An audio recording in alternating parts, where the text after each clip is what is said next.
Welcome to What's Your Skroove, where we tell stories, share experiences, and get inside the minds of artists, athletes, creators, and musicians. What's up, everybody? Welcome to episode 17 of What's Your Skroove, where we have on Detroit photographer Felicia Fullwood, and we're in her studio, which is pretty sweet. And go ahead and say it so I don't screw it up. Where are we? The Grand River Creative Corridor. It's the 4731 Gallery. And here we are. And there's tons of graffiti out front, and it's a pretty cool atmosphere. It is. What makes something a corridor? Do you know? To be honest with you, I really don't know. I think it's just this specific area there was a lot of commissioned art that kind of brought back, made it kind of feel safe again. But Seems like a I don't Harry think Potter that's term. What, I was going to say, I think the corridor. That's what I don't know. To be honest, let's learn something new every day. I'll have to look that up after this. So we met Felicia. Well, we didn't meet. We just reached out to Felicia through Instagram. Yeah. And I don't know, 2 or 3 weeks ago, and we're like, hey, would you be interested in being on the podcast? Yeah. And she's like, yeah, for sure. So now we're here. We're stoked to meet you and hear your story. Yeah. So thank you. Thank you for being on. No problem. Anytime. It's funny because I just started kind of recently getting into podcasts. I just recorded my first podcast with a friend of mine that hasn't aired yet, and it probably won't air for a little bit. But and it's crazy that you guys asked right in the middle of that, right as I'm trying to kind of pursue that. So yeah. So now you're going to get in that ecosystem, and exactly. Do you listen to any podcasts? I listen to there's a couple YouTubers that I watch. I don't know if you know who Sarah Dietschy is. Yeah, I listen to Gary Vee sometimes when I need to be yelled at. And Yeah. I feel like Little motivation. Yeah, exactly. Yeah. But nobody really religiously. Matt Diavella is somebody that I watch a lot. He does kind of the same thing. It's called The Ground Up Show. It's like creators starting from the ground up. Oh, really? He made the documentary Minimalism. Oh, so I've heard of kind that. Of his story. That was on Netflix, right? Yeah. Yeah, I saw that. Yeah, he also does not self-help stuff, but just kind of video, how-to videos and just basic stuff. But is it for creators, pretty much? Yeah, exactly. Creators. Well, not creators only, but it's directed for creators and up-and-coming creators. Very cool. Yeah. Have you ever listened to the Joe Rogan Experience? Everybody tells me to, and I feel like my to. boyfriend's told me, and a bunch of people have, and I think I just didn't listen to the right one. Maybe they were talking about something I wasn't interested in or something, and it didn't ring a bell to me. But I need to. I definitely will. Well, there's such a variety of Joe Rogan episodes because they'll have on people from MMA to people talking about psychedelics, comedians, aliens. It's super just off the wall. Yeah, but I think it was hilarious. MMA actually. It's funny that you said that. So and I was kind of this isn't my thing. I'm gonna skip to the next one. So that's probably what it was. Well, I like watching UFC, and I'm into MMA, and I enjoy the sport and watching it. But I don't like listening to his MMA podcast. So you know what I mean? That's now. But he had one that you should listen to is he had Tom DeLonge on, the lead singer of Blink-182, and this guy's claims to be hired by the government to run this alien program, and it's whoa, wow. And Joe thinks he's way out there, but it's a super. That's when you need to get a listen. All to. right, I will for sure. So let's dive into Felicia. We read up on you on your website. You're from Warren, right? Yes, yep. And when did you get into photography? Walk us through the path of how photography became a part of your life. Walk us through the path. All right. Well, long story short-ish, I got a job working full-time downtown at a health insurance company. Meridian Health Plan was the company. And I just kind of started coming downtown every day, and I started taking photos with my iPhone. And I was drawn to graffiti and when kind was of stuff this? like this. 2014. Okay. So the beginning of 2014, June. I started there in August, but the whole photo thing started right before. And I kind of came along with the hashtags, and I started hashtagging Detroit, Deep Take the D, all the classic cliche stuff, which not cliche, but the classic Detroit hashtags. Started to realize that all these people standing on rooftops and doing all this crazy stuff, and it wasn't a thing like it is now. There wasn't people doing it. It was 2 people that I saw that were doing it. My friend John Versace and then Julian Bibb, which are two people that helped me a lot in terms of getting out there. But basically, long story short, I messaged them and was like, hey, what you're doing is amazing. I'd love to be able to go out with you one day. And I had no intention on ever buying a camera. I just kind of wanted to experience it. And then we went to the Packard plant, and then we went to this other building called the Grand Trunk Building. And then ever since then, it literally was just an addiction from the beginning. After I left it's 80 acres of abandonment. It's really? One of the biggest abandoned places in the world. Yeah, and just sitting there. It's in Detroit. Yeah, the Packard plant. We're not really familiar with it. Yeah, we're just getting our feet wet down here. Gotcha. So. Oh, dang. Well, you got a lot to learn. But yeah, the Packard plant is the old Packard automotive plant where they made Packards back in the day, and it's at Mount Elliott and Grand River. Okay. Well, it's huge, so you can go. It goes for 80 acres. But yeah, so that was the first place I went. And then I started going onto rooftops, and then that's when the camera thing came into play, because all my friends had cameras and were taking these amazing pictures at night, and here I am with my iPhone, like, hey, why don't mine look the same? Right. And I finally realized, okay, I have to buy a camera. So the next day, I literally went to Best Buy, the same Best Buy you guys went to in a vlog. The other day I was watching. I love that you know that. Look, she watches the vlog. She pays attention. Yes, of course. And I was like, hey, I just need a camera. I don't care what it is. Like, let me just have the first one you had. And I got a Nikon D3300, and ever since then, I've been shooting Nikon because of that. But funny how that works, right? You can never you get your first one, he's like, I mean, we don't have anything good really. I was like, I don't care. I just need a camera like today. Let's just give me I'm missing out every day that I don't have one, right? Yeah. The best camera is the camera that you have. That's what everybody always says, but it really is true. But and then I was lucky enough to. So how old were you then? I was 22. And just to backtrack, before we get too far ahead of this, now this was 2014. You said. Yep. Did you go to college? I did. What for? Social work. Okay. And psychology. And where was that? Baker of Clinton Township. Yeah. So just like a trade school, community college type thing. And yeah, I went to school for social work, had no idea that I was going to be doing what I'm doing now. I was working at a psychiatric hospital before I got the job at Meridian, and that's kind of when everything took a turn. I realized that social work and psychology is really stressful, and I did it because I wanted to help people, but in the end, I don't know. It really is it's a great field, but it's not where I ended up. Maybe you can help people through your art and photography. Exactly. Right? Yeah, there's other ways of doing it, and it's just, I don't know. It's just where I ended up, and everything happens for a reason, the way that I see it. Absolutely. But, the reason that I stopped going to college was because I got the job at Meridian. I was thinking, I'm just going to take a couple months and figure out how this job goes, see if I like it, and then the photography thing just kind of blew up, and I never looked back, and school kind of was just on the back burner. Yeah. So how did it blow up? Like, you got a lot of followers on Instagram. You started doing like freelance gigs. What like? So the first thing that happened, I don't know. There's a picture here somewhere. I'm sure it's here. But the 2015. So a year went by, and I just started kind of going to abandoned buildings, going on different rooftops, and kind of learning how to use my camera. I was lucky enough to have two friends that knew their camera really well and just kind of drilled it into my head how to use it. And if it wasn't for them, I don't think I would have. It was very intimidating to learn how to use a camera. But shooting manual. Exactly. Yeah. Using your light meter, long exposures, all of that. Once I learned the basics, in 2015, the Christmas tree lighting. So I worked at Meridian in the CompuWare building downtown. It's a big building down there, and it was under construction, and I somehow found myself on the roof. It was open, and I was in my work clothes and everything. I wasn't like planning to shoot or anything, and I looked down at the city, and literally I had never seen so many people in my life. It was like looking at New York. Oh, if you can see that little thing that says media access over there. That right there. It's like that picture. Really? Wow. So I posted it on Facebook while I was sitting in the parking structure waiting to get out because there was a big line. I had not 500 followers, nothing crazy. Right. And I literally posted it on Facebook. And by the time I got home, it had thousands of shares. Really? And it got up to 12,000 people from other countries were contacting me to buy prints, the news. That's incredible. It's a photo that's on that. It's actually not that exact photo because that's from this year, so that was somebody else's. But the photo's here somewhere. I don't know. We'll have to find it and put it in the vlog. Yeah, for sure. We'll plug it in the vlog. So you put it on you had an artist Facebook page or a photography Facebook? No, I wish I would have put it on my photo page. Was it your personal? I was really? Just I've never seen Detroit like this. I said Christmas in the D.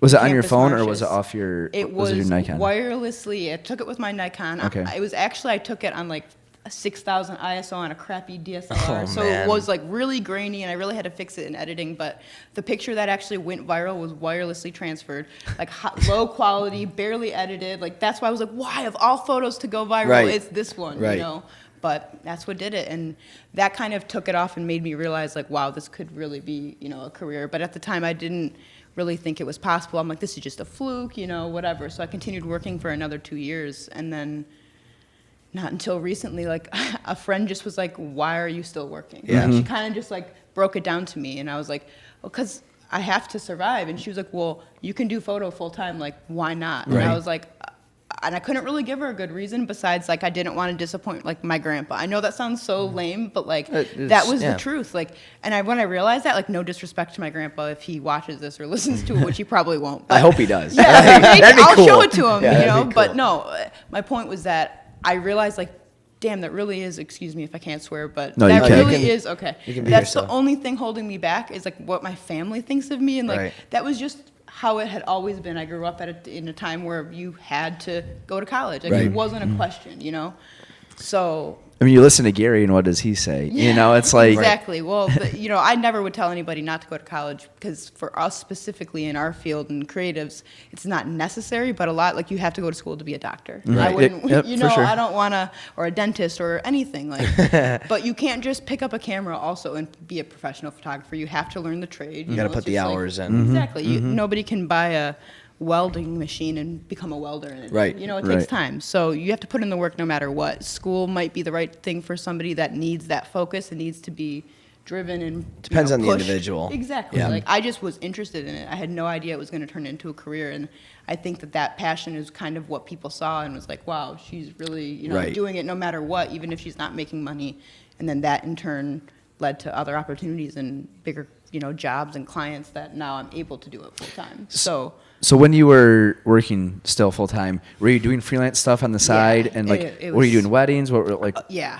I was doing weddings and just pretty much anything that I felt like I was able to do skill wise. I was also saying yes to things that I couldn't do, and I was just learning how to do it the night before or whatever. I just pretty much was saying yes to everything, but pretty much in the beginning it was a lot of weddings. At my job at Meridian, it was a lot of young people. Weddings, I feel like it would be so 20 stressful. 20 to 30. Oh yeah, we just did one last weekend actually. I mean, it was great, but it's cool when you know the people. When it's somebody, you know, totally random, it can be a little bit stressful, but to be honest, it's one of the best feelings in the world to know that somebody's trusting you with the best day, you know, the most important day of their life. And in all honesty, like, sorry to all the brides listening to this, but when you're the photographer, you kind of, you don't run the day, but you're in charge of it. So it's like, no matter what goes wrong, you're the one that's in control. So you just have to come up and problem solve. So if you can problem solve and you can figure out things on the fly, you'll be fine no matter what, you know?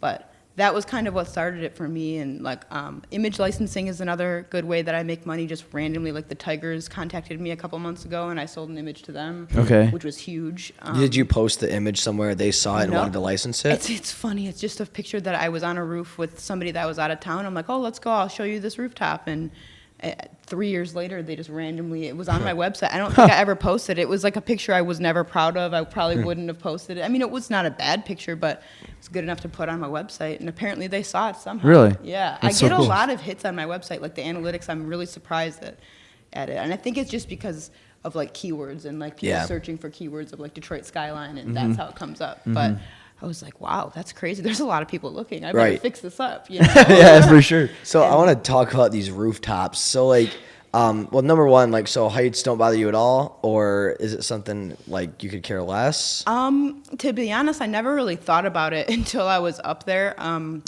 In 2015, I climbed the Penobscot ball, so that roof right there, the ball that's at the top of the Oh, on yeah, the yeah. right, you see that? Yeah. So I climbed to the top of that in 2015, legally and everything. My friends were replacing the lights up there. Okay. So before that day, I kind of was a little afraid of it, but he kind of was like, hey, do you want to climb it? And I didn't really think about it. I was just like, yeah, let's do it. And I climbed it, and I stood on the top of that when it was windy as hell, and I was, chained in or harnessed in and everything. But after that moment, I kind of was like, after that, I was like, okay, I can pretty much do anything. Yeah. So how do you get on these roofs? Like, cause like, I think that's super interesting. Like cause is it trespassing? Yeah, most of the time. So a lot like the of Packard Point, do you have to trespass to get in there? That you don't. I wouldn't suggest trying to go in it now because they're in the middle process of redoing it. So when I started in 2014 and 2015, it was really easy because everything was abandoned. The city didn't care about it. Everything was wide open. There wasn't as many people doing it, so it wasn't as big of a risk and a danger. It was the same. It wasn't like people. A mainstream thing trend. Right. Yeah. So there wasn't kids out there doing it. It was a lot of older people and people, people our age that know what they're doing and don't get themselves into bad situations. Right. Not saying that the younger people will do that, but it's scary to think that there's 16-year-old kids running around Detroit, like no idea, where they're at. But hey, that's if you start early, I don't know, maybe that'll got maybe some early risk. exactly. No, there was a kid here last night that I had Adster photos. You should look him up on Instagram. He's amazing. He's 17 years old. You know how you spell it? It's ADSTER photos. And he's 17 years old, and he literally kills it with the camera. He just shot the Doughboys in their house the other day, like just Really? randomly. Yeah, he was here last night doing product photos, so I'm always trying to help out, like, the younger people, too. For sure. He's at the perfect age. He literally said to me, should I go to college? And I said, I can't answer that for you. He's like, I really want to go to CCS, but it's expensive. I'm like, if you think that you need it, and, you are killing it already, but if you think you want to make connections or whatever, if you can actually get value out of it, then yeah, but don't just go to go because everybody's doing it. Right, because it's the right thing. Exactly. Yeah. I said, but I can't answer that for you or for anybody. You have to answer it for yourself, for sure. So like the majority, a lot of the photography on your Instagram is like urban. Yeah.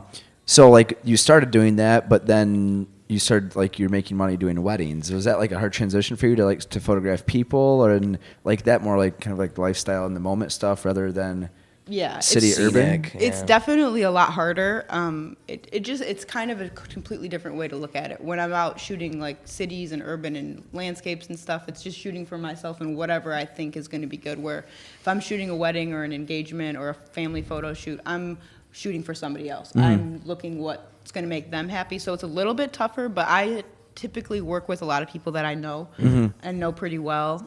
So it's a little bit easier for me, but it was definitely a hard transition. Like a famous quote that I always say is that I like shooting buildings and, structures and real estate and stuff like that because they don't move, talk, or have feelings. Right, People have feelings and, like it's hard. And I don't know, no matter what, you could take the best photo in the world, but if the couple doesn't look happy, it's not going to be a good picture, no matter what, who you are. So, I don't know. It's. What do you enjoy more? Definitely the urban and landscape and stuff. But I don't know. It's like I said before. There's something about people trusting you with the most important day of their life that's like really. And you're capturing a really cool moment. Yeah, definitely. And when the people are actually really like our friends just got married last Friday. Yeah, and we did that. It was a guy that I used to work with at Meridian. It was, again, they're always getting me customers. I'm telling you. But yeah, it was good to see actually two people really happy and in love and be able to capture that was great. Yeah, for sure. It's different than doing like a commercial photo shoot or something like that. You only get one try at it. Right. So it's very stressful, but it's completely worth it. And I don't know, I like it. A lot of people can't. It's funny because I'm a very like not high strung person, but I get stressed out a lot. Right. And, people are like, oh, why would you want to put yourself in that situation? It's like, I guess I just act well under pressure in those situations. So I don't know. So it was 2014 when like you really started taking photography seriously. Before that, like you weren't even were you passionate about it? Or I mean, I liked photos and stuff, but I wasn't very creative. So kind of a weird side shift. I played hockey for like 12 years. I was like a huge sports fan. So that was me growing up. I planned on going to college for hockey, and I had a scholarship and all of that. But then some things happened with my life, and I did not go that route anymore. So that's like between playing hockey and being, I guess, finding photography and working at Meridian, I really was in a weird place where I kind of just was out partying, and not necessarily partying, but just trying to figure out my life and what I was doing. And I felt so like not empty or like depressed, but I just didn't have a purpose. And it's like as soon as I had a camera, it was like I finally had a purpose again. And like when I had hockey or any type of sport, and I don't know, it just kind of like completely changed, and it made me feel like I don't know, it's so hard to explain, but I feel like you really get to know yourself when you find your passion, and you're like, damn, this is really what life is supposed to be like, not like it has been the past 10 years where I just felt like something was missing. I don't know how to explain it. Like, when you don't dread Mondays, you're on the right path. Exactly. Kind of, you stay up all night because you don't want to go to sleep, and then you wake up in the morning and you're like, I'm not going back to sleep. Like, life is too good to go back to sleep. Exactly. Like, that's the and best it just doesn't even world. feel like work. Exactly. Yeah. Definitely. What I'm just curious, where are we at on our timer there? I don't want to 19 minutes. Okay, so we're good. All right, so like when you're doing these, because I think this urban photography is super cool, and you see these different angles, and it's we can kind of see all of her work right here, and we'll plug more of it in the vlog, and we'll link her website and everything. But like when you're doing these shots, how many sometimes photos will you take of like the same, like, you know what I'm saying, to get do you see it and like, okay, I got the perfect shot, or do you go home trusting like I think there's a good one in there? How do you do that? Explain that process. It really varies. I'm a really bad example, and I'm the person that takes 1,000 photos and uses one, and that's not the way you should do it. That's a total waste of your content and a waste of your time. I'm just and so storage. Nervous, not nervous, but I'm just so like, oh, I got to get everything that, I think that's from shooting weddings, that no matter what, I'm like, I got to get everything, I'll delete it later. I have storage up the wazoo. So for me, I'm a bad example, and I shoot everything and then go home, and I probably use maybe not even 10% of what I shoot, really? To be honest with you. Yeah. But now that I've learned a lot about editing, I'm starting to go back to pictures and stuff from a long time ago that you can't really get to. And now I'm like, oh, I can fix this now that I know how to edit, you know? You're saying shots like that wouldn't be accessible anymore? Yeah. Interesting. Well, yeah. So like, let's see. A lot of these places that like almost all of those places you can't get to, like that one up at the top, the skyline picture, that's Book Tower. So that's now being renovated, and Bedrock owns it. At the time, it was a 37-story vacant skyscraper. It's the big green building with the crazy roof in downtown. Oh, okay. Yeah. So that's no longer, I mean, pretty much everything. And to be honest with you, I'm not looking to trespass anymore. In the beginning, it wasn't a big deal, and they weren't. Right. I didn't feel like I was harming anything, but people are like, I'm not into like breaking into something that's occupied. And when I say breaking in, I've never broken a window or anything like that. These places are just open. Like somebody else has already broken the window, and we're just following suit afterwards. You know. And now that I'm doing it professionally, it's not just that, but I don't want to cause harm to anything that we're doing. You know, I just want to photograph the way that it looks, and we leave it the same way every single time. You know, I have a lot of friends that do graffiti and stuff, and I have nothing against it, but it does suck that in order for them to do their art, they have to kind of vandalize slightly, but not necessarily it's an iffy situation. But because you're kind of providing value at the same time. Exactly. It's a double-edged sword. Exactly. Art is what I think honestly brought this city back in certain ways. I mean, obviously Dan Gilbert had a lot to do with it, but there's. So that's where it starts, is in that culture. There's the artists bring it back. We just went and looking for apartments today, and we were in West Village, and I was blown away at how many families are living down there. And you know, people are now thinking about raising their kids in Detroit, where before that was never even a question. So the fact that that's even happening is amazing. I mean, there's still a lot of work to do in terms of the neighborhoods and the school systems, but oops. Very good. Cool. So, like, your friends taught you like how to shoot, and then like your self-taught YouTube was like a big teacher for you, or how did you learn to shoot and like edit? And trial and error, to be honest with you. Like YouTube taught me a lot of like post-processing and just like techniques and stuff afterwards, but when I was like in the gritty, you know, trying to figure it out, it was just trial and error. Like you said, back to your question, kind of the process, I would go out and there would be a lot of times I wouldn't get anything that I liked. It's a complete fail of a night, you know, but that's just okay. So I know I need to shoot 2 stops higher that time, or I need to make my aperture lower, higher, whatever it is. Like, you learn every single time, no matter if it's good or bad. Like, I've taken probably 1 million terrible photos, but 100 amazing ones. You know what I mean? So it's like, it's just, no matter what your ratio is, like I said, I take 1,000 pictures, maybe use 1. That's not a good ratio. I have people like my boyfriend, he takes 20 and uses 17. He has 3 that are throwaways. But I'm just that kind of person that, I don't know. I'm trying to tell like it's funny that you're saying that, because, well, that we're getting on the subject, because I kind of want to start getting into video. So the reason I'm saying that is, you know, I take 1 million pictures, and I should just be taking a video, but I could just be taking a video that tells that story. So I'm also kind of in the process of trying to learn that as well. It's crazy.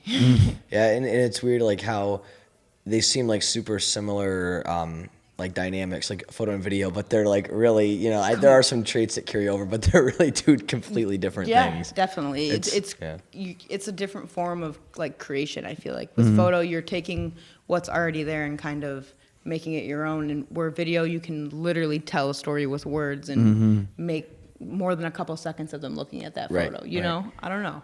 It's cool to create something from start to finish, where with a photo, it's not that it's not from start to finish, but I don't know. It's just something that I've been really interested in lately, and that I want to kind of try to.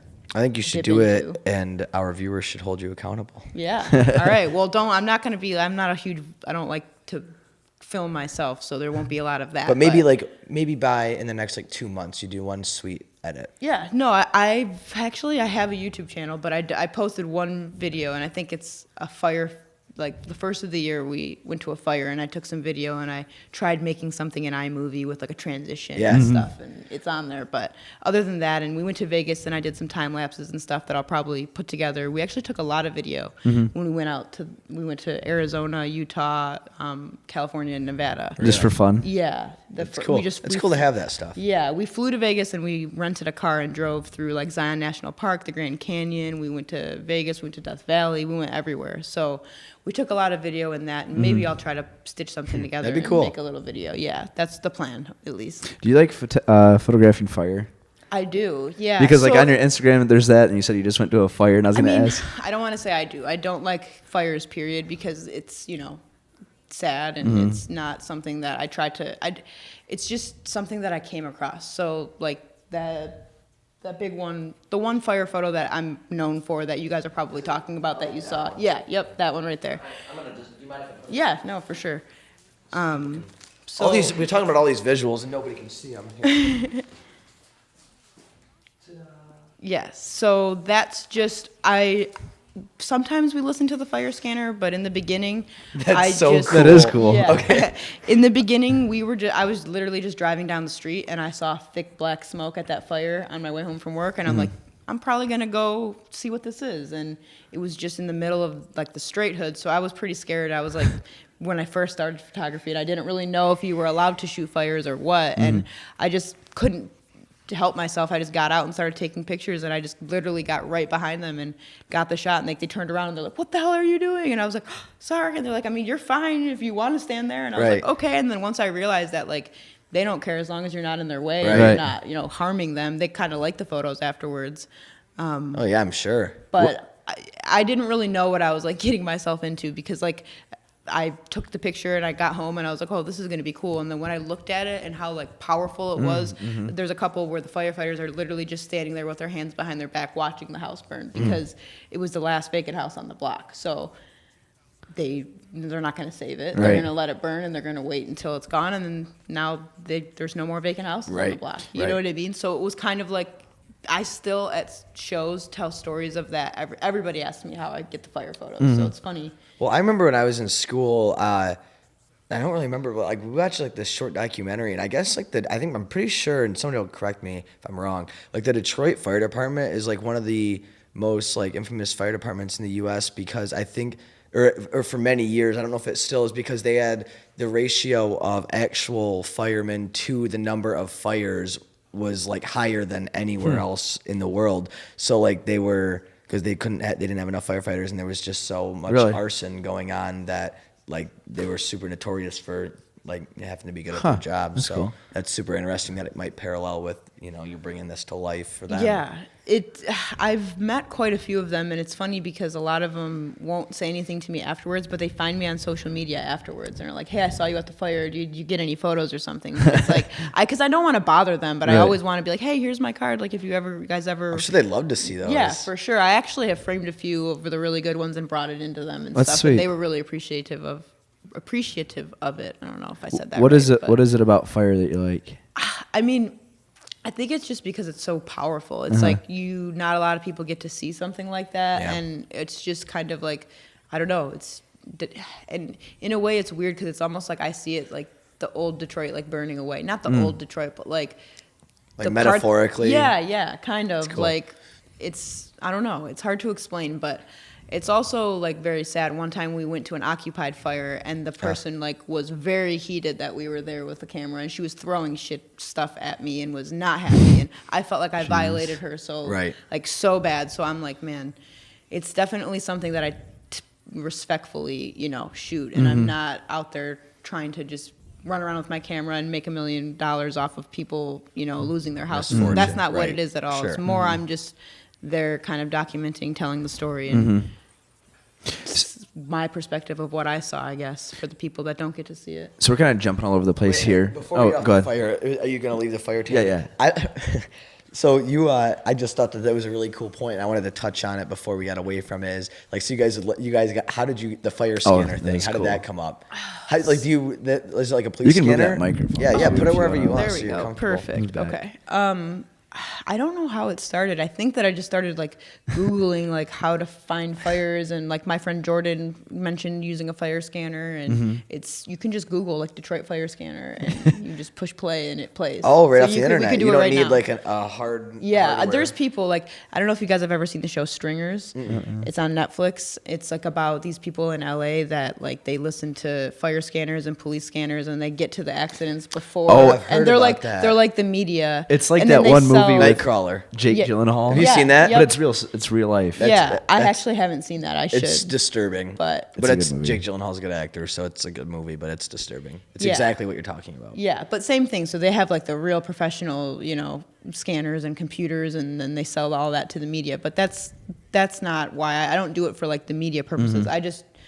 I always just find myself there, unfortunately, and it's not something interesting. I'm like happy about. It sucks every time I see one, but I don't know. It's just. But you're able to make something, maybe something good that people can admire and appreciate out of something bad, and like it sounds like it's something that boosts morale a little bit for the fire department, because they appreciate photos of them working and doing their job, which a lot of people don't get to see. So Yeah. it's it's like you're doing something good out of something that was going to happen anyway. Right. And like that one, for instance, real quick, and we can go on to the next No, subject. you're good. But like You're that good. was the tanker fire. I don't know if you heard about it, but there was a tanker fire on 75 and 94. This was like, I think this was 2016, Okay. I believe. But a huge tanker truck blew up, and we were sitting on Woodward in the Hudson Cafe eating, me and my friend John. We were having breakfast. We had just went and watched the sunrise, and all of a sudden we heard like the explosion, and we saw that thick black smoke, and it looked like Ford Field was on fire from where we were. So like I literally threw $40 on the table, and we ran out like just immediately because we thought Ford Field was on fire, and instead it was this guy, and the fire department was like screaming at that guy that's climbing over to get out of the way because it was about to explode. So like that's kind of an example of why I do it. Like, I don't know, that to me tells a story that's like not just a burning house. You know what I mean? It's kind of like, Yeah.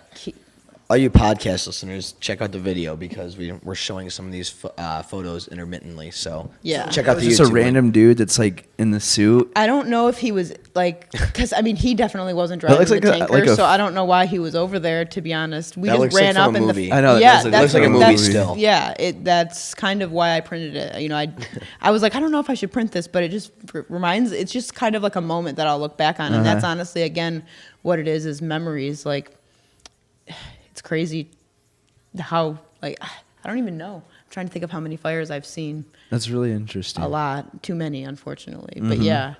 That's I really like that. I like it when artists have kind of a artists, photographers, anybody. They always have something that they've done or a unique like flair that you haven't seen out of anybody else yet. Like our good friend Gina, who is on our show, did like body painting, and that's something I always think of like that I haven't seen anybody else like really doing the way she's done it, and Right. like that's an approach I've never really heard or seen anybody do. And when I checked out your Instagram, like like that's super fascinating because it's not a traditional medium of photography, but it's very cool. Yeah, for sure. I kind of just go with whatever I see. Like every day we're like, oh, what do we want to shoot today? And a lot of times we just drive around until we find something. And I guess that might be why we always run into fires, because we just drive around for hours until we see smoke, and we're like, okay, let's go to that. Where there's But- smoke, there's Like- fire, right? Yeah, I guess so. That's a good way to look at it. Like on your Instagram story today, there was like a power line that was like on Oh, fire. or yeah, something. that was right around the corner here. We were driving. I don't even remember where we were going. And I looked and the ground was on fire. And I was like, that can't be safe. And within like me recording that, the fire trucks came out and put it out. But yeah, Really? that could have been real bad if they didn't get there quick. Yeah. Because the power lines completely fell and they were all on fire. So bouncing around to when you started doing photography full time. Okay. You said this August you started doing it like August of 2017, I quit my job Really? and was able to pursue it full time. Yeah. when you quit, were you all ready to go? Like, did you have money saved up? Did you have a bunch of gigs lined up, or was it kind of like blind faith, or what? So I had money saved, and I had weddings booked, and I had gigs that I knew I was having, but I definitely was not in a position that most people would have been in to feel like they could quit their job. And going back to again when my friend just asked me why not just do it, And I realized that no matter what, even if I would have, it's kind of like sink or swim. If I did sink, I could, if I needed to, go get a serving job and, pick up shifts or work for a wedding company and be a second shooter or, whatever I need to do to pay the bills. I was willing to take the risk, and I wasn't willing to go my whole life wondering what would have happened if I would have quit, I love that. And no one was surprised at my job. They were all waiting for the moment, and it kind of happened out of nowhere because I had to turn down a really amazing job opportunity because I was working, and I was in a really important role at my company, so I couldn't just up and quit in one day.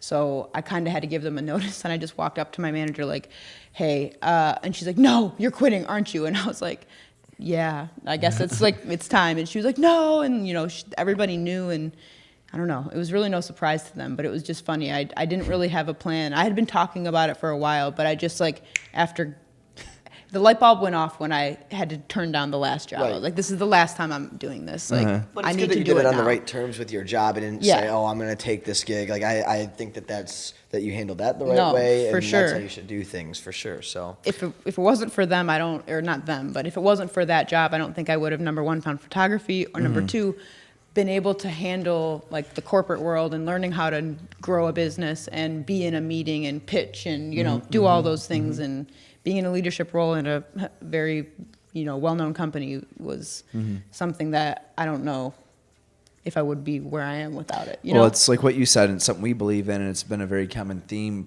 with all of our guests on the podcast is everything happens for a reason. Yeah, exactly. And it does, and life just has a really funny way of working out, and especially when you're I don't know if you just can twist that right there if it's got it. Perfect. There you go. Sorry about that. You didn't really have a plan, but you're gonna throw yourself in that environment and just let the universe guide you and just see where things go and what opportunities will present themselves. Yeah. And what I was thinking is I just, not to sound whatever to anyone that sits at a desk, but every day I was sitting at that desk, watching my email blow up with all these opportunities that I could not have, or I had to pass to somebody else, or just didn't respond because I didn't have the time to even read the whole pitch, let alone respond, Right. And it's just I could not live, I don't know. There was just so much more to life than sitting at a desk or just going to work, paying your bills, going on vacation once a year. That's right. Not for me, not at all. So I guess I didn't really think that it was possible until I just kind of made the jump, and I didn't really know if it was going to be. And like you said, I had no plan, but my plan was sink or swim. And regardless, I didn't want to be sitting doing that job for the rest of my life. Because when I started that job, I thought that was going to be my career forever. And I thought I was going to be set for life. And then, I started in the entry-level position. I'm like, oh, once I get to management, it'll be better, and then I'll be set. Then I got to management, and it got even worse because then I realized this is even worse, not what I want to do. Right. Because,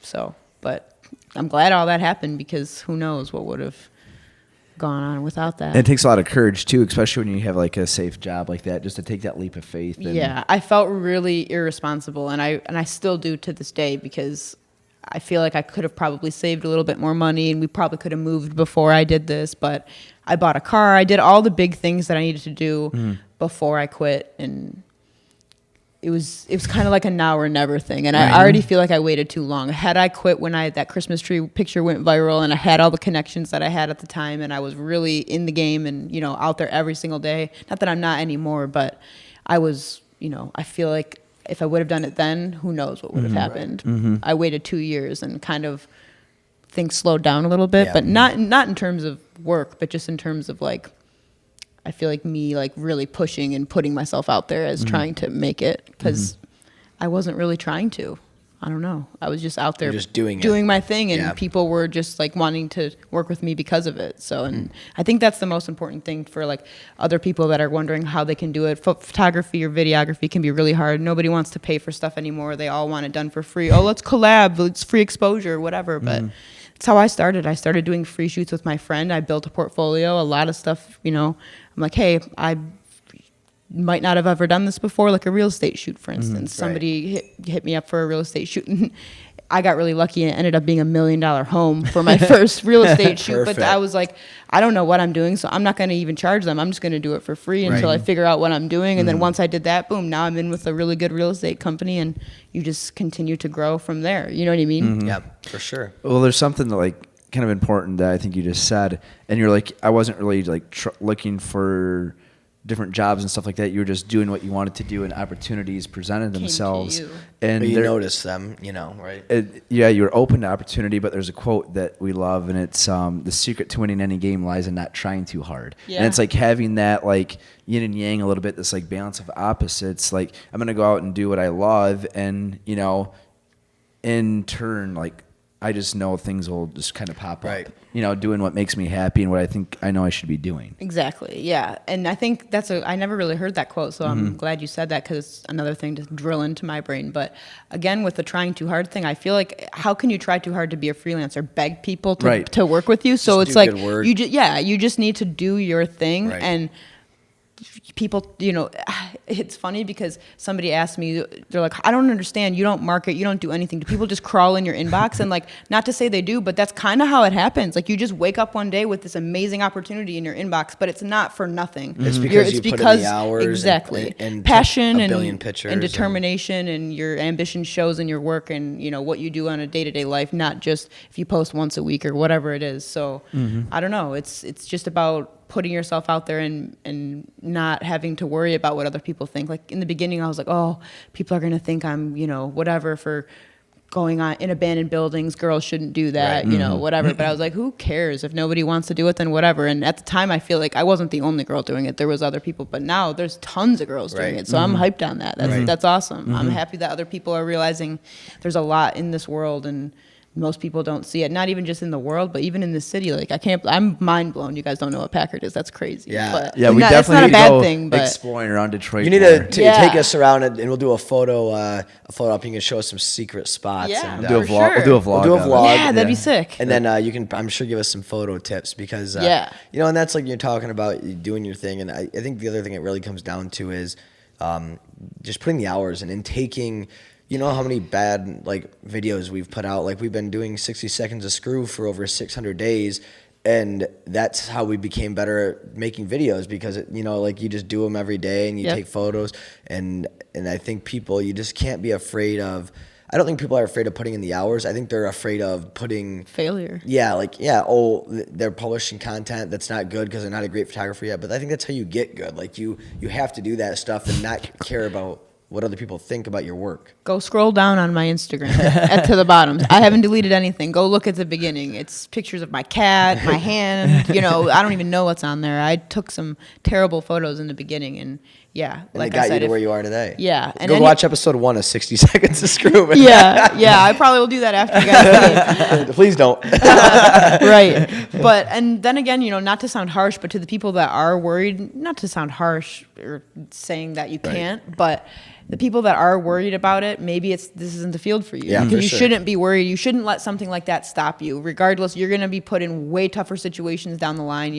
I just had a huge shoot with a huge brand that I didn't necessarily mess up, but they kind of gave me some feedback that I was like, okay, I definitely could do better on that. And it's like, no matter what, even if you're working with the most amazing brands, there's always room to grow, and like it's never going to be perfect, and nothing's going to go as planned. We got rained out 2 of our 3 days that we were supposed to shoot, so I kind of had to make the best of what I had, and it's discouraging in some ways, but it's also motivating. It's like, okay, this is how this went, so next time I can't wait to kill it and make it even better. You know what I mean? Yep. You have to use your failure to motivate you. You can't just be like, oh, well, I messed this shoot up, so no one's ever going to want to work with me again. It's like, no, I messed this shoot up, so now I know what not to do next time. Yep. And regardless, you don't mess the shoot up. I still got paid. They still liked it. It was like one minor thing that they pointed out that like feedback. And it's like, if you don't get that feedback, how are you supposed to get better? Right. No one's making the best work that's everybody's saying, oh, it's perfect. You don't need to do anything better. Yeah. Not even Casey Neistat or whoever you want to say. For sure. Well, in the end, it's all just a learning experience. Exactly. Like, we're making this up as we go. Like, you're making this up as you go. Like, you've never done full-time photography, and we've never ran a clothing brand or just had a business for, 4.5, almost 5 years. Like, this is like you figure it out as you go, you know?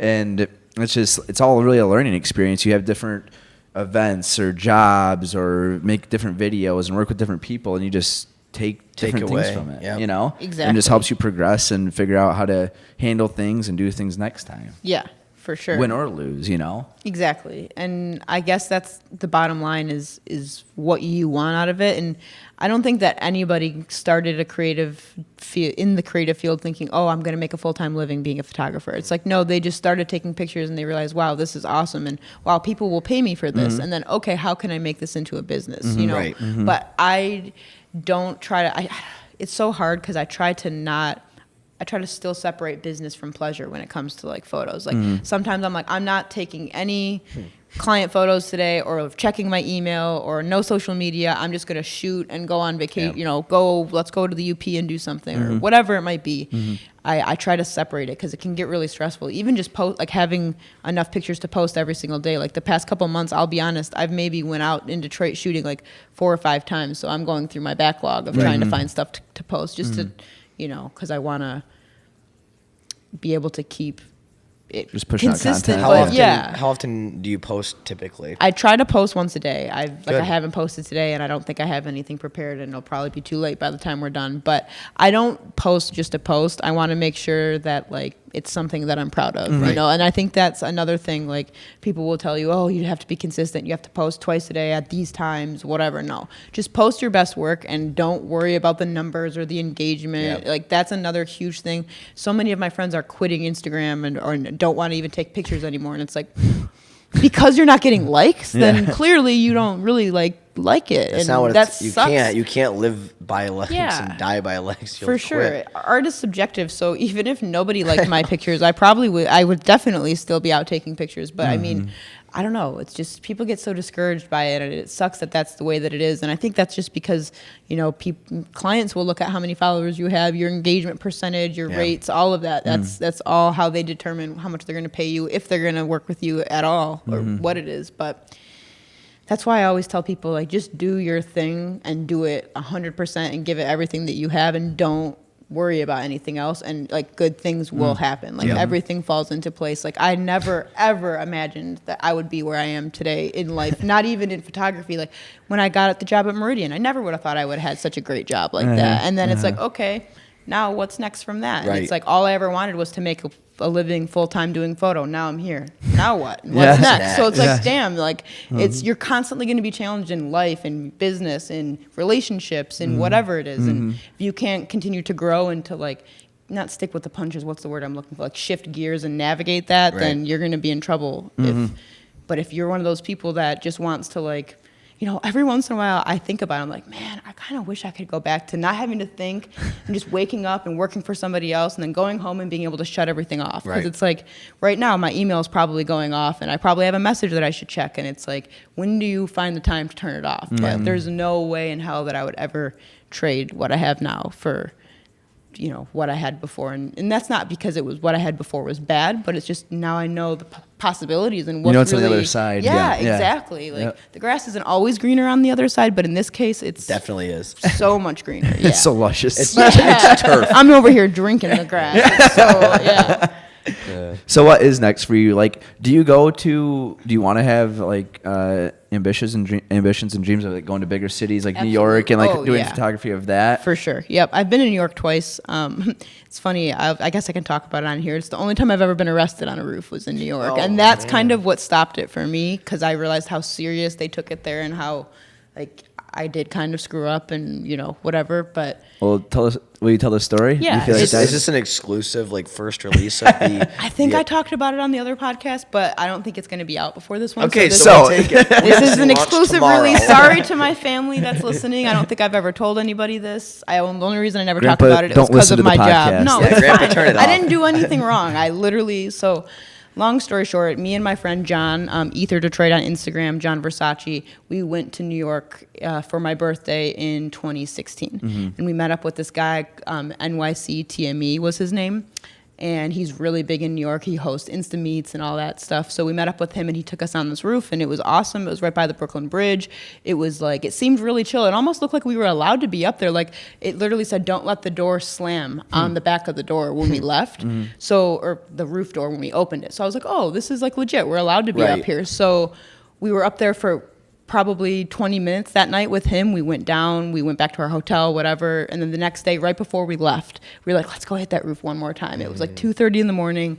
We wanted to go one last time, and we went up by ourselves, and we weren't even up there for 5 minutes. And literally, like, 4 cops came with flashlights, and they were like, get down on the ground. They made us get down on the ground. It was like they were not happy. So that was intense. And then they arrested us, and I had to sit in a Brooklyn jail for like 10 hours because they couldn't, they were in the process of getting the fingerprints like digitally done, and they could not read, they wouldn't read my fingers. And I was like, okay, I don't know what to tell you guys, but like you need to figure this out because I cannot sit here any longer. I had to call into work the next day. Like it was terrible.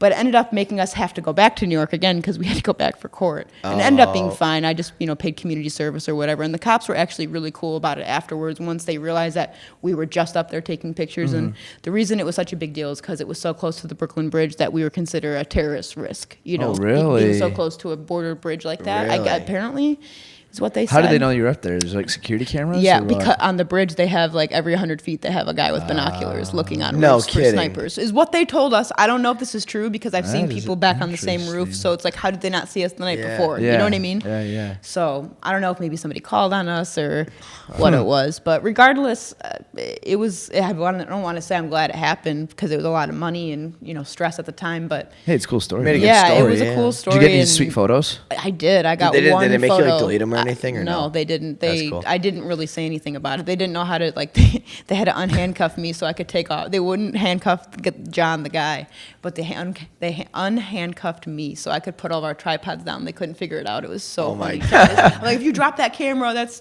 $3,000. I was messing with them. It was funny because once I realized that they had no choice but to arrest us, I was like, I'm not going to get mad at them. Like we were clearly trespassing. I was like, maybe they could make it a little more clear that you're not allowed to be up here. It's not even locked. It says don't let the door slam on the way out. So that's strange. Yeah, My God. the judge was like, I can't believe you showed up. And I was like, what do you mean? And she's like, you're from Detroit. I'm like, well, yeah, I want to come back to New York eventually. I'd like to live here sometime, I always, even if it's for 6 months, I'd like to live in New York just to experience it. Yeah. Like, going there was kind of, I went there as a teenager without a camera when I was not in the right mindset and really hated it. But going back with a camera, I was like, it really is like the city that inspires you. Like I literally was like, wow, I can do anything just being there. So that's cool. Yeah.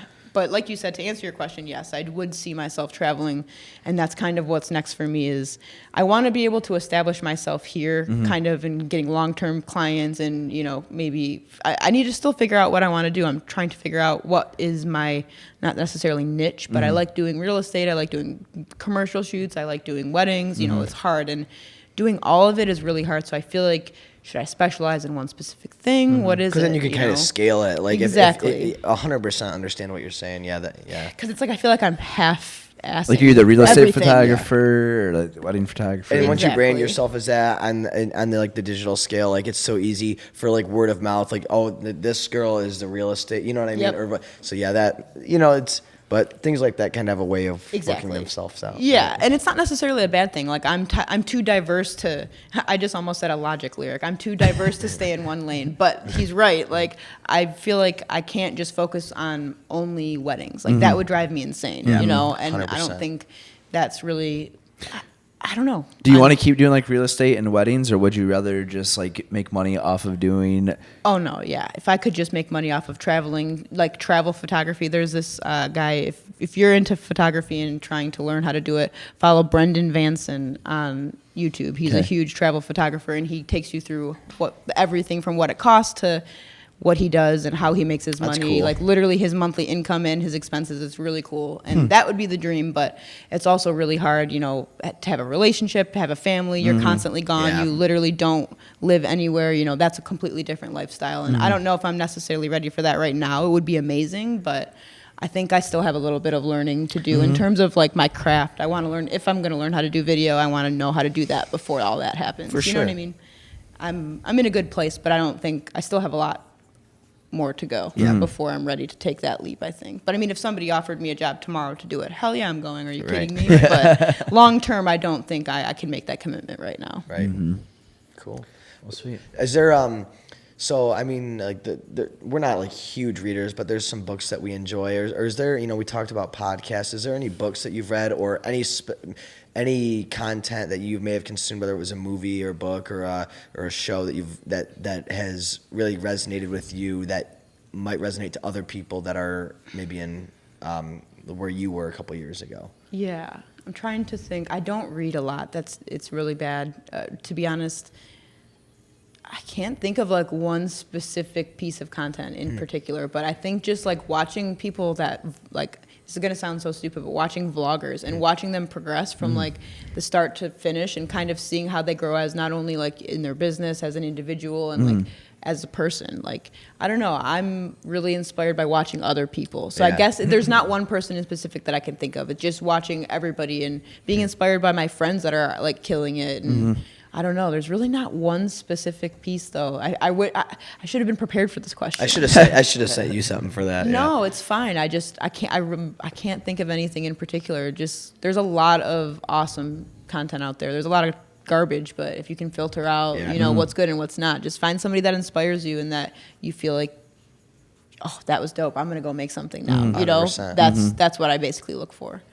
All right. So another one. This one might be a little tricky too, but if you could co-brand with somebody, and not just like the alternate, but just somebody, who would you enjoy working with or doing it for, whether it's a model or another photographer, or who would somebody, you would enjoy to work with? Or Jimmy Chin. He's a National Geographic photographer, and he's like climbs mountains and does like the most insane. And to be honest, to answer, you're going back to your question, that would probably be the dream for me. I love like climbing and doing stuff that I would never be able to do if it wasn't for my camera and those types of things. And like that, maybe some people are afraid of heights and they can't do that like that, but that's like I guess if reality wasn't a thing, not if reality wasn't a thing, if there was no like boundaries, that would be my answer, would be Jimmy Chin. But I guess in terms of like realistic, like I was gonna say the Red Wings, but I just worked with the Tigers technically, so I guess that's not too far on the corner, maybe. Yeah, so maybe I shouldn't be saying the realistic part.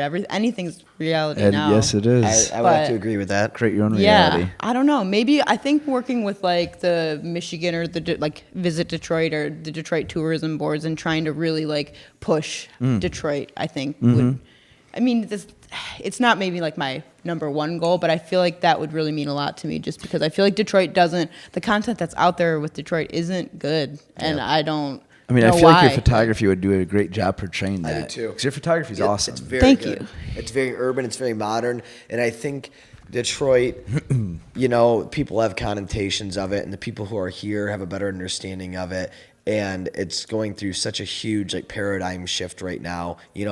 Just where Detroit's, what it's been known for, and like what it's coming to be. And I think that what you do like represents kind of the beauty of like what's to come. And I think that that's super important. And if we need more of that to make it what it needs to be. Yeah, and in the beginning, like the first interview I ever did was with Metro Times, and they asked me like, "Oh, what inspires you to do like the specific like photos that you do?" And I was like, I guess it's because like my parents, my mom, my cousins, my high school friends, like when they see my stuff, they're like, "Yo, what?" Like I never even knew that was Detroit. Like they're mind blown by it, and it's like I want to show people that this is the city, and it's crazy like how many people come from Detroit now just to take pictures or just to explore or just to check it out, and it's like that would have never happened if it wasn't for people that are out there, like not just me. There's millions, not millions, but thousands of other photographers giving in it Detroit. a better image. Yeah, exactly, and also showing like my stuff's not all happy, and I don't like to post abandonment necessarily because some of it can be like I'm over the ruin porn thing, you know. But if it really is something that strikes me like that right there, that's the old Vanity Ballroom, and it was like, oh wow,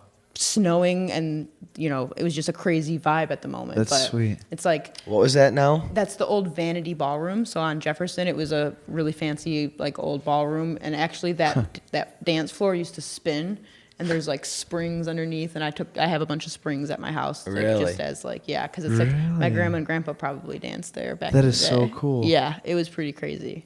So it's like, but I don't like to show off necessarily, like, oh, look at how crappy it is, but I also don't like to hide it. So I do a lot of like abandoned houses. Like we like drive around and just if it looks cool, we shoot it, you know, whatever it is. My boyfriend likes to shoot cars, so we would drive around looking for cars, and I'm looking for houses or just graffiti. I know a lot of the graffiti writers around here, so it's cool, like, to walk around and see, like, our friends' stuff everywhere, and it's like, dang, this is crazy. We know, like, all these people, you know? Do most, like, graffiti artists, like, put a tag or something on the bottom so you know it's their work? Yeah, so a lot of it either is, like, just quick, like, throwies or whatever they call them, but most people will, unless it's, like, I have, like, there's a lot of people that, you know, are controversial and will probably say and do things that they shouldn't, so they're not going to sign their name there, and they're trying to make a statement, whatever. But most people, they have kind of like a nickname or an alias that they go by, I guess I would say. That's sweet. Yeah. So advice for people that are, like, want to pursue photography, pursue their passion, do what they love full time. I would say to just do it. Like, don't overthink it. Stop watching, you know, how to do this, how to do that. Like, figure out what you want to do and do it. Fail 100 times, fail 1,000 times, and keep getting better every single time, and just do it. Like, and learn from your mistakes. You know, if you do I'm trying to think of an example of something that don't ever try to shoot ice cream. Ice cream is the absolute hardest thing to shoot. I'm just warning everybody out there. But it's a perfect example. Like, I did a shoot with Haagen-Dazs, and it ended up working out at the end, but I had to reshoot it like 7 times because it has to be a perfect ball, you know.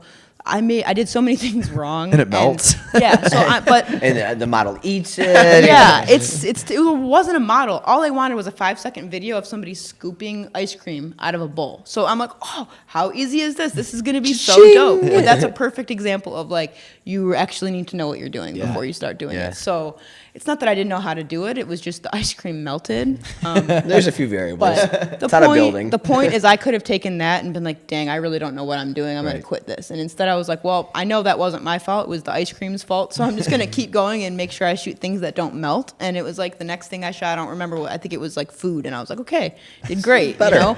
But then after doing that, you learn kind of what you need to do and what not to do. And you learn how to take criticism. And I guess that's another thing of advice, is be ready for a lot of people not to criticize you, but your art is not what's the word I'm looking for, subjective. So not everybody's gonna like it, not everybody's gonna think it's, you know, the best thing in the world. Not everybody's gonna get it. That's a good point too. And be ready to just be open-minded with the different type of people that you may come across, whether they like it, love it, don't love it, don't know what it is, you know. Well, it comes back to you have to do it for yourself. Like, you're not doing it for, like, Instagram likes, or, you know, what mom or dad or uncle or, you know, best friend from high school is going to say. Like, you're doing it to fulfill yourself. Exactly. And in turn, that good content can bring you those likes and follows, which can pay your bills, which can, you know, back full circle, allow you to do what you love. Exactly. So I mean, it's all just a big, because that passion, like, shines through. Exactly. You know? I mean, I guess people can probably fake a life on social media, but if you're going to really get anywhere, you're going to have to meet people in person. And if you're not the same person that you are on the internet, it's not going to work out. And I don't know, I'm a huge believer in, passion, doing what you do every day, showing how passionate you are, your determination and your ambition. People see that and they will follow. Like, jobs come with that, just because I feel like the days are over where, like, you send in a resume and somebody comes to pick you up. It's like, no, these brands, companies, clients have social media teams that are out there on social media looking for people that they want to work with. They're going to come to you. You know, you still need to pitch and you still need to have a, you know, marketing plan and all of that. But I don't know, a lot of it is just doing, like, what is going to make you happy, because at the end of the day, if you don't make money, if you messed it up, if you had fun doing it and you feel like you gave it your best, then I'll be like, that's it. Like, that's all you need to do. Fulfilled, it's a day well lived, right there. Exactly. Like, I can't tell you how many times I go to sleep and I'm like, damn, I literally had the best day ever. I could not have done anything else to make this day. Like I got to do this today. Yeah, exactly. I'm happy to hear that, because we don't hear that often enough. And it's good to know that people are out there with that mindset and getting that, you know, that satisfaction. And on that note too, so what, because you do have a pretty impressive following, and I know, like, for young people, like, what are things that you've done to, like, to get your following up and to be noticed? And, you know, was it just putting out great content, or did you have real strategy and purpose behind what you were doing? No, I had no strategy or purpose or anything. I was just posting pictures. And I guess that, like, in the beginning, I started to, like, kind of tell my story of, like, what I saw in Detroit. And, like, I kind of felt like there wasn't a lot of people that were doing it at the time. So I kind of wanted to, like, inform people and stuff like that. So maybe that's what was it. I think that me being a female also helps too, because it's like, oh, this is a girl out here doing that. Like, damn, okay, cool, I'll follow her. Versus like a lot of guys do it, you know. But I don't know. I'm glad you think I have an impressive following, because I'm over here like, dang, I still am at what I'm at. Right. It's like I watch people go from 0 to 15, 20K in like a year. But you know, they're either riding the algorithm or something. But I don't think about that, and I guess that might be why. I guess. I just try to be real and engage with people. Like when people message me and ask me things, I try to answer. I mean, I can't get to everybody, that's for sure, but I try to be genuine with everybody and give everybody the same time of day, whether you're my friend or not. But all you people that are sliding in my DMs, how do I get on these roofs? How do I get here? I'm not going to respond to you, and you should know that. So sorry. Disclaimer. Don't be that guy. Yeah. Ask me real things that, you know, are going to actually benefit you. Go out and explore if you want to find things. That's what I always, sometimes I do respond. I try not to be rude, and I hope I didn't sound harsh when I said that, but that's like asking, I don't know, it's like asking somebody for like not secrets, but it's like, do the work. It's easy. Like you can figure it out. They're looking for a shortcut. Exactly. Right. So I don't know. I don't know. I guess that's really all that I've done. I just kind of try to be genuine and actually like respond to people, and don't just say thank you. Like actually pay attention to genuine interest, who your true not fans but like followers are. Like there's been people that I know that have been following me from the beginning and have watched everything, and it's like means so much when they comment, and it's cool to actually feel like you like have people that are waiting for it. Like all like cool. You know, when I was away, when we went to the West Coast, I didn't post a lot of Detroit stuff, and like the first picture I posted, people were like, oh, finally, like I've been waiting for you to come back, and it's like, damn, people actually like care. That's cool. You know? That is very cool. So I don't know. I just treat it. Social media is social media. You're supposed to engage, and you're supposed to meet people and connect. It's not about likes and being the best. It's about connecting with people, and that's what I've used it for. I've met people all over the world, not just in the country. You know, I have people in Europe that I could go and visit, and that I do plan to visit soon, hopefully. So it's just, I use it as a connection, not just as a business tool. You know, it just recently became a business tool that I was able to use, but that's on top of 7 other things. And so this is a question that always, like I feel like people always ask photographers and us or anybody who's like making content, but I think it would bring value to hear your answer, perspective. I want to start being a photographer. What camera? Like everyone always asks, what's the cheap? It's something along the line. I'm sure you've heard it 100 times. What's the cheapest camera? The best camera for the lowest price? And it's such a hard question to answer. But if you had to give an entry level camera recommendation, what would it be? Honestly, it would probably be. I don't shoot Canon, and I don't know anything about it. But it would probably be the 80D. I feel like everyone talks so much about it. Like if you're. I can only suggest what I've used, and my first camera was, like I said, that one that was at Best Buy. It was like $350. It's a Nikon D3300. It did amazing for me. Most of the pictures that you see on my website, and not so much on my Instagram anymore, but a lot of my pictures have been taken with that camera, and it got me to where I have been. So honestly, I really don't think, it depends on what you want to do. You know, if you want to have something small and light, I would get a Sony or something small that you can have with you. Don't get a huge DSLR if you don't need it, you know, but just think about what's practical for you. And, you know, there's any camera that can change settings is going to be good. 100%. You know, you want to have something that you can change the lenses and that you can put it into full manual. And honestly, if that's all you need. And then once you start doing it, you'll figure out what you need going from there. Like I realized, I do a lot of big prints, and my camera's not big enough to do a billboard size print. So I need to buy a full frame sensor. Exactly. Or I'm shooting a lot of low light. I need to start getting a full frame so that I can do, you know, get a better low light quality, or just be able to, you know, do video in low light or whatever it might be. Like you'll figure it out as you go. Don't try to buy, you know, the first camera that everybody recommends, because what everybody recommends might not be what's best for you. I think that's one of the best answers I've heard and I agree. I think don't buy something extremely expensive, because you're right. You'll find out what your needs are. Like, you buy something kind of basic entry level, play around with the manual settings, and then like it's like, okay, I know what I'm lacking or what features I need, and then it's very easy to figure out what your next step is from there. But I feel like that's a question like I've been asked 100 times. Oh, I want to get into videos. I want to get into photos.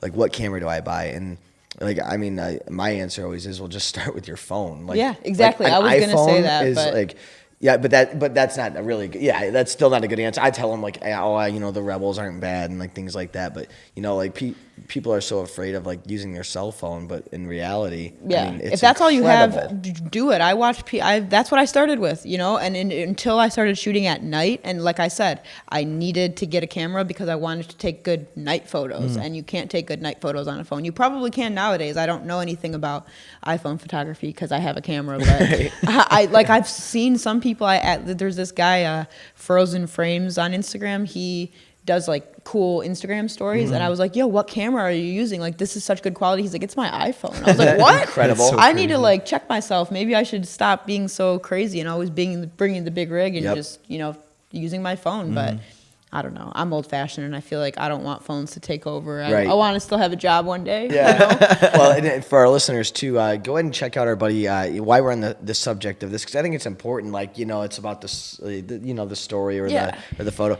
Aaron Snyder. Do you know his Instagram offhand? Because he just took that beautiful picture in South I think America. it's just Aaron Snyder. There's a couple underscores. He's just like one of the last posts on our Instagram. Yeah, and he took this beautiful shot, and it was on his iPhone, and it kind of reiterates what we're saying. Yeah. I mean, if you didn't have your iPhone, you wouldn't have taken the. It's better to have a picture than to not, regardless. Right. So, yeah, why not?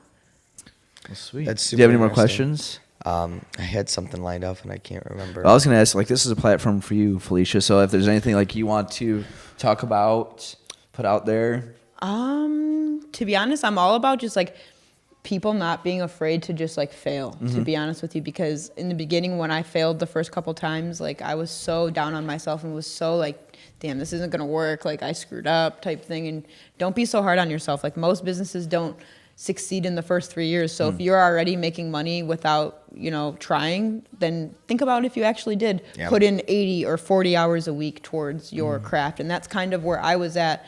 If you're thinking about, like, let's say maybe you're working a full-time job right now, but you love photo or video or graphic design or music or whatever it is, do both for as long as you can until you can, until it's no longer feasible anymore. Unless you can financially, then hell yeah, quit your job that moment. There's no reason for it. But if don't be so hard on yourself. It's not going to happen overnight. This didn't happen overnight. Nobody is an overnight success. Even when the Christmas tree picture went viral. Yeah, I had all those opportunities, but I had no website. I had no nothing. I wasn't prepared for that. So, you know what I mean? It's not, it doesn't just happen overnight. And even if these opportunities do come crawling in your inbox, like I was saying, if you don't have the business and the mindset to be able, like the business mindset to be able to put it into practice and be effective with it, then it's kind of pointless. And, it's a waste of time.